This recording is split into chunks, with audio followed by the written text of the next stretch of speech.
Assalamu alaikum. Hare mi wuri kam fopla lande stay do jam ala taw hare do jam onon yiwtirbe bawo mamadi dumbuya onon be wumbe wadde di maskara di do onon be wumbe bondude de jawle do onon be faalabe yahude e onon be miigibe si tay on yeyi hare piji mum fop marsi garengal kisam hubbungal acciyon mi wola non do mi bangina kadi mi filito kadi ko monon ko wolande kadi e j'assume propos kala ko mi wontiri kadi donc holode non famon non andon kadi ko monon ko wolande Mamadi sera attaché comme un maltrom et il finira puisque ça meto kala iwti roba Mamadi yo hutondu fi Mamadi ko gayno dum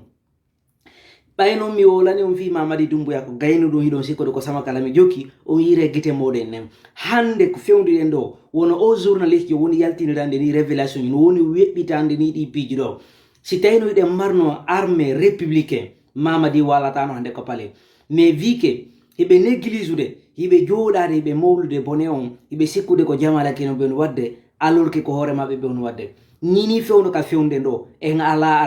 armée patriote be bennono ton memmino de wade ko duwa don ko wadde lagine peuple de gino nodditi on yo ngu ko duwa don ko ngude mettez fin à cette transition militaire qui n'a que trop duré dans notre pays immoden daroden enen kadi population wato goto sikku ko mi wonda wadande combat mako tijjani mako ilo mako présidence ludale ko hore ma da wonda wadande jipiro madango ande no hunde wotere Mamadi en fommede den suti état makon kanko d'ailleurs déjà mo mari condamné à mort nawnare makonde kala mo hendi warugol ni o waray mo kanko déjà parce que mo fokkiti ko fokkiti ton ande non Mamadi say mo wodde de golle makko do parce que jama on immanake mo si tay on immanike mo on hewtani mo ko ndiya hewtanta don huppo ko wallahi walata ko pale iden suti hande politique aduna ko fewndi don iden suti hande gila aduna weti min ko lagine tum mi yeta ko lagine tun kadi mi yi gila kadi mi mandi kadi ko lagine tun kadi mi yi nayi aduna fo ko lagine tun kadi mi yi ko beynata lando ko wudo beyna lando ko firtu ko wudi kon o wona neddo lando feno min ko lagine tun mi yiduno Mamadi goddo obligama ko yonu candidat ko klaunina ari mobondiri do kiwlori lamgum pinka prometi jama joni jama faux espoir be sikki ko en fo be trompi le 5 septembre 2021 ko hore mabbe be trompi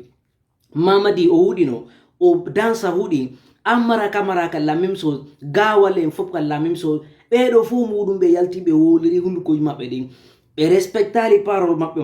be fop mabbe be nangete be wade e on respect jawle de be boni de fop wawe hettare Mamadi imo andi tegi himo fellite kadi o darnete jangu devant la cour pénale internationale ou bien lagine o nyawete parce que informé de ngandi kala adorido ko boni ma sakkitorido ko boni imo andi konto nyawore makko ne hikorto awanon fami hunde wotere Mamadi mi wolani on fi mun ko gayno dum bayno on sikkude ko sama kala ha ko yawo on fama ko monon ko wolande on fop modon kala immido do kala sikkudo do lanni gasude yo me wallin fi lamu idon daynde hore modum fi Mamadi ko gayno dum bayno mi wolani on fi Mamadi dum boya ko gayno sikkude ko sama kala jodo de do waton immode dar on dalito don fino tren teddude mede ne kaledi mede à très bientôt for the image yallo